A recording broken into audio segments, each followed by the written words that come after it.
दोस्तों आप यह तो जानते ही हैं कि धरती की कक्षाओं में विश्व के कई देश रिसर्च के लिए अपने अपने उपग्रहों को स्थापित करते हैं मतलब सैटेलाइट। इसी तरह दोस्तों 1971 में सोवियत संघ द्वारा सैल्यूट 1 स्पेस स्टेशन को अंतरिक्ष में भेजा गया था, जिसे शुरुआती स्पेस स्टेशन के रूप से जानते हैं। लेकिन वर्तमान समय में मौजूद इंटरनेशनल स्पेस स्टेशन दुनिया का सबसे बड़ा स्पेस स्टेशन है। यह हमारी धरती की सतह से 250 मील लगभग 400 किलोमीटर की ऊंचाई पर स्थित है, जिसका कुल वजन लगभग 4,20,000 किलोग्राम से ऊपर बताया जाता है, जिसे एक फुटबॉल स्टेडियम के आकार के बराबर माना जाता है। लेकिन क्या दोस्तों आप जानते हैं इतने बड़े स्पेस स्टेशन को आखिर इतनी ऊंचाई पर बनाने की क्या जरूरत पड़ी और इसे कैसे पहुंचाया होगा? दोस्तों इस स्टेशन को इतनी ऊंचाई पर पहुंचाने और बनाने में विश्व के कई देशों का योगदान रहा है और आज भी इसके संचालन में विश्व के कई देश सक्रिय रूप से कार्य कर रहे हैं। जैसा कि दोस्तों मैंने पहले बताया है कि यह स्टेशन दुनिया का सबसे बड़ा अंतरिक्ष स्टेशन है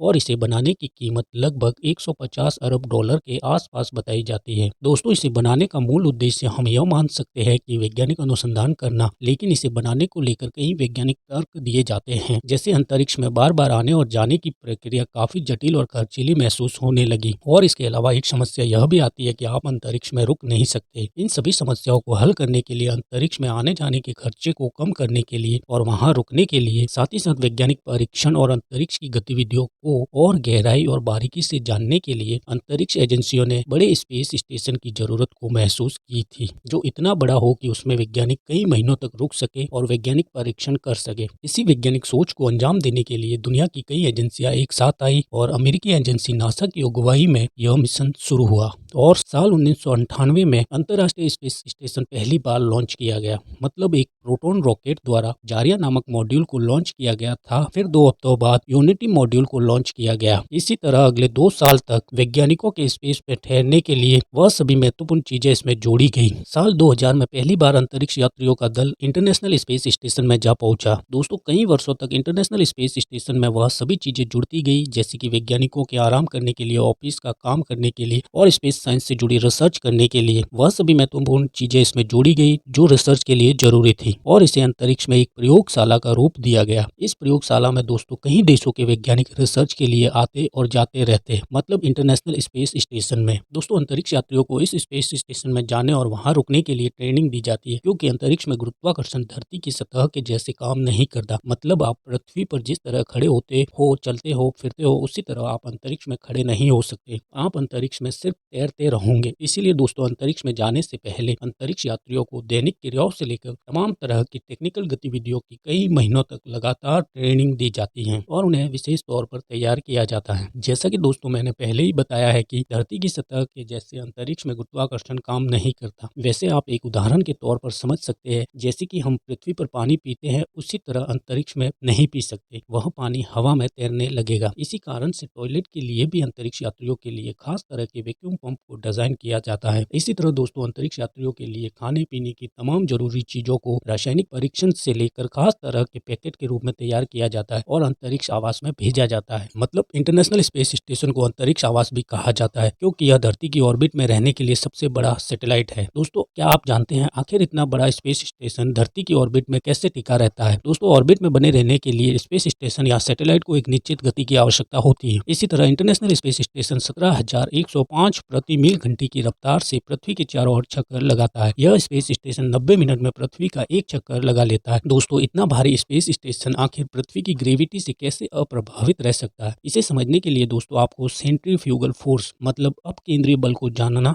होगा, जो विपरीत दिशा में लगता है। मतलब कि जब कोई भी वस्तु एक घेरे में घूमती है तो सेंट्रीफ्यूगल फोर्स उसे बाहर की ओर धकेलता है। दोस्तों इस फोर्स को देखा तो नहीं जा सकता, लेकिन इसे आभास या महसूस जरूर किया जा सकता है। दोस्तों जब कोई गोल चक्कर या हिंडोला झूले तो पीछे की ओर धकेला जाता है, तब सेंट्रीफ्यूगल फोर्स महसूस किया जा सकता है। जैसे कि दोस्तों पानी से भरी हुई बाल्टी को तेज गति से चारों ओर घुमाया जाता है तो उसमें से पानी नीचे नहीं गिरता, उस पर अपकेंद्रीय बल का आभास होता है। वैसे ही एक और एग्जाम्पल के जरिए आप समझ सकते हैं कि किसी पत्थर को रस्सी से बांधकर गोल गोल तेज गति से घुमाते हैं तो वह चारों ओर घूमने लगता है। वहीं उसकी गति को कम कर दिया जाए या रोक दिया जाए तो वो नीचे की तरफ गिर जाएगा गुरुत्वाकर्षण के कारण। वहीं दोस्तों गतिमान वस्तु अपकेंद्रीय बल के कारण केंद्र से बाहर की ओर भागती हैं। वैसे ही इंटरनेशनल स्पेस स्टेशन एक निर्धारित गति से पृथ्वी का चक्कर लगाते हैं। इसे दूर धकेलने वाला सेंट्रीफ्यूगल फोर्स ठीक उतना ही होता है जितना इसे नीचे खींचने वाला ग्रेविटेशनल फोर्स। दोनों फोर्स के बीच बने इस बैलेंस को स्टेबल ऑर्बिट कहा जाता है। जब तक इनके साथ बदलाव न किया जाए या इसे रोका न जाए, यह इसी तरह अंतरिक्ष में बना रहेगा। इसी वजह से बड़े बड़े सैटेलाइट अंतरिक्ष में चक्कर लगाते रहते हैं। दोस्तों, आसान शब्दों में कहा जा सकता है कि पत्थर एक सैटेलाइट है और रस्सी पृथ्वी की ग्रेविटी व अपकेंद्रीय बल है जिससे वह बंधा हुआ है और चारों ओर निश्चित गति से घूम रहा है।